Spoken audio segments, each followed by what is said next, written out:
একটা সময় ছিল যখন ডাইনি শব্দটা শুনলে কেমন একটা গা ছমছমে অনুভূতি হতো।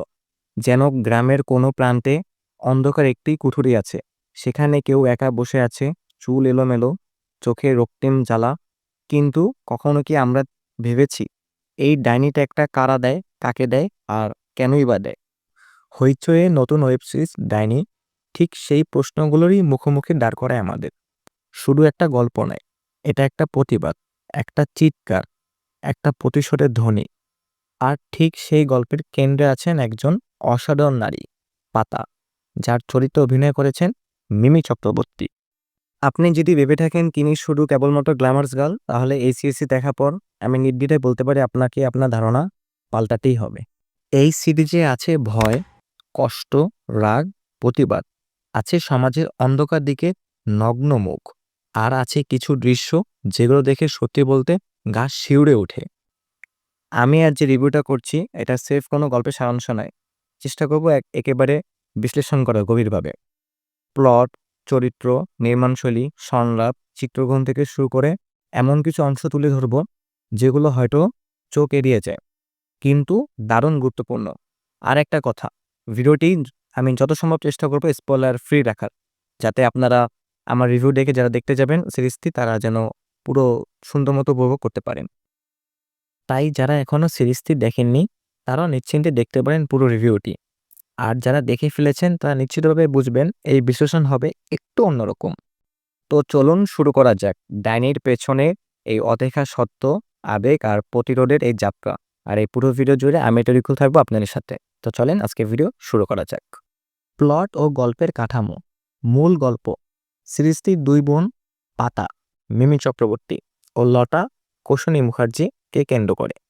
লতা একটি প্রত্যন্ত গ্রামে ডাইনি অপবাদে নির্যাতনের শিকার হয় এবং পাতা তাকে রক্ষা করতে সমাজের বিরুদ্ধে লড়াই করে। এবার কিভাবে লড়াই করে সেটি জানতে হলে আপনার ডাইনি সিরিজটি দেখতে হবে। প্রেক্ষাপট, উত্তরবঙ্গের একটি গ্রাম যেখানে কুসংস্কার ও অন্ধবিশ্বাস সমাজে মূল চালিকা শক্তি। গল্পের গতি, প্রথম থেকেই টান টান উত্তেজনা বজায় থাকে, যা দর্শকদের শেষ পর্যন্ত আকর্ষিত করে রাখে। অভিনয় ও চরিত্র বিশ্লেষণ। মিমি চক্রবর্তী, যিনি এখানে লিড ক্যারেক্টার, তিনি এখানে পাতা নামক চরিত্রটি প্লে করেছেন। তার অভিনয় ছিল অত্যন্ত সংবেদনশীল ও শক্তিশালী। বিশেষ করে ক্লাইম্যাক্স দৃশ্যে তার পারফরম্যান্স ছিল দর্শকদের মুগ্ধ করার মতো।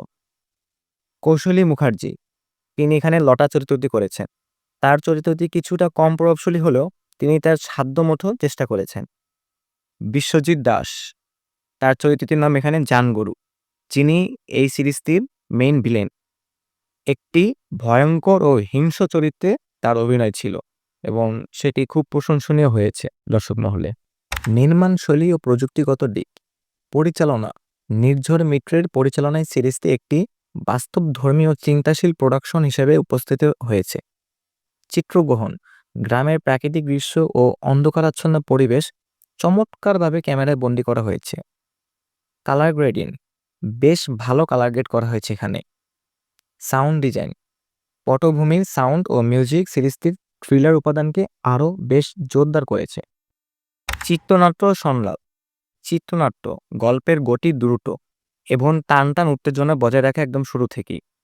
তবে মাঝে মাঝে অতিরিক্ত ফ্ল্যাশব্যাকের কারণে কিছুটা বিরক্তি বোধ করতে পারেন। সংলাপ, সংলাপগুলো সংক্ষিপ্ত হলেও বেশ প্রভাবশালী, যা চরিত্রগুলোর আবেগ ও মনোভাবকে স্পষ্টভাবে প্রকাশ করে। বিশেষ মুহূর্ত দৃশ্য, ক্লাইম্যাক্স দৃশ্য, পাতাল লড়াই ও আত্মত্যাগের দৃশ্যটি সিরিজটির অন্যতম সেরা মুহূর্ত। এছাড়াও যদি আমি কিছু সিনের কথা বলি যেগুলো দেখলে গা শিউরে উঠবে, আমি বেশি কিছু বলবো না, শুধু একটা জিনিস বলি। এখানে এমন একটি সিন রয়েছে, একটি না আসলে বেশ কিছু সিন রয়েছে যেখানে একটি মেয়ের পুরো গলা কেটে ফেলা হয়। আমি আর কিছু বলবো না। যারা অলরেডি সিরিজটি দেখে ফেলেছেন তারা ইতিমধ্যে বুঝে গেছেন আমি কোন সিনের কথা বলেছি। আর যারা দেখেননি তারা এখনই দেখে নিন। সার্বিক মূল্যায়ন। প্লট, প্লটকে আমি আমার মতামত 10-এর 9 দিব। গল্পটা নতুন কিছু না অ্যাকচুয়ালি, তবে যেভাবে উপস্থাপন করা হয়েছে সেটি ছিল বেশ প্রশংসার দাবিদার। তা এক কথায় যদি বলি, অসাধারণ। সমাজে বাস্তব যে সকল সমস্যা হয় সে জায়গা থেকে যেভাবে তুলে ধরা হয়েছে সেটা সাহসী এবং শক্তিশালী। এখানে ডিরেক্টরকে একটি ধন্যবাদ দেওয়াই যায়। এরপর যদি আমি বলি অভিনয়ের কথা, অভিনয়কে আমি 10 এ 9.5 দিব। বিশেষ করে মিমি চক্রবর্তীর কথা না বললেই নয়। তিনি একেবারে নতুন চরিত্র করেছেন এটি। এখানে উনাকে দেখে মনে হয়েছে একেবারে চরিত্রকে উনি লালন করেছেন। চরিত্রে একবারে ঢুকে গেছেন তিনি। একে বলা যায় তার ক্যারিয়ারে অন্যতম সেরা পারফরম্যান্স আমার মতে। এরপর যদি আমি আসি চিত্রগ্রহণ ও নির্মাণশৈলীর দিকে, এখানে আমি 10 এ 9 দিব। গ্রামের লোকেশন, রাতের দৃশ্য, হালকা কুয়াশার মাঝে চলমান ট্র্যাকিং শট সবই খুব কাস্টমাইজ এবং ভিজুয়াল লেভেলে খুবই পেশাদার মনে হয়েছে। সাউন্ড ও ব্যাকগ্রাউন্ড মিউজিক, এখানে আমি 10 এ 8.5 দিব। চমৎকার, যদিও কিছু জায়গায় একটু ওভারল্যাপিং লেগেছে। সংলাপ ও আবেগ 10 এ 9 দিব। ডায়লগ কম কিন্তু প্রতিটি লাইন মানে বহন করে। সংলাপের পেছনে বেশ ভালোভাবে আবেগ স্পষ্ট রয়েছে। যদি কিছু বিশেষ দিক বলি, 1 নম্বর বলতে হবে ফিমেল লিড ও নারীর প্রতিবাদ। এই সিরিজ প্রমাণ করেছে যে নারীরাও একা সমাজের কুসংস্কারের বিরুদ্ধে দাঁড়াতে পারেন। 2, ডাইনি শব্দের পুনরায় সংজ্ঞায়ন একে অন্ধ কুসংস্কারের অংশ নয়, বরং সাহস, প্রতিবাদ ও সত্যের প্রতীক হিসেবে এখানে উপস্থাপন করা হয়েছে। 3, গ্রামের পরিবেশ, এমন অনেক ছোট শহর বা গ্রাম আছে আজও পৃথিবীতে যেখানে মানুষ এসব বিশ্বাস করে। সিরিজটা তাদের কথা তুলে ধরেছে। 4, প্রতিটা এপিসোডের শেষে ক্লিফ হ্যাঙ্গার থাকে যা আপনাকে বাধ্য করবে পরের এপিসোড দ্রুত চালু করতে। কিছু দুর্বলতা যদি বলি যেগুলো আমার চোখে লেগেছে, কিছু জায়গায় গল্পের গতি হঠাৎ ধীর হয়ে যায়, যেগুলো টান টান উত্তেজনার মাঝে আপনাকে কিছু বিরক্তিকর বোধ দিতে পারে। আর দ্বিতীয় যদি বলি, লতার চরিত্রটা আরও গভীরভাবে ফুটিয়ে তোলা যেত। এখানে লতার স্ক্রিন প্লে বেশ কম দেওয়া হয়েছে, আমার যেটা মনে হয়েছে আর একটু তাকে সময় দেওয়া যেত, তাহলে হয়তো আরও ভালো হতো। শেষ কথা যদি বলি, ডাইনি কোনো ফ্যান্টাসি থ্রিলার নয়, এটা বাস্তবে মুখোমুখি হওয়া এক কঠিন ও সাহসী গল্প। আপনি যদি সমাজে অন্ধকার দিক, নারীর প্রতিবাদ, বাস্তব চিত্র এবং অসাধারণ অভিনয় দেখতে চান, তাহলে এই সিরিজটি অবশ্যই আপনার জন্য। আপনি এই সিরিজটি একবার দেখে আপনি আরেকবার দেখতে চাবেন।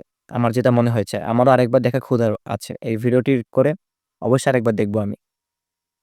এই ধরনের কনটেন্টের আরও প্রয়োজন যেটা আমি মনে করি। হইচইকে একটি ধন্যবাদ দেয়াই যায়, তারা এতটা সাহসী দেখিয়েছে এই টাইপের কনটেন্টের জন্য। ওভারঅল যদি আমার রেটিং বলি, 10 এ 9 একদম দেয়াই যায়। তো আপনি যদি আমার এই ভিডিওটি এখন দেখে থাকেন, তাহলে ভিডিওটি কেমন লাগলো কমেন্টে জানান।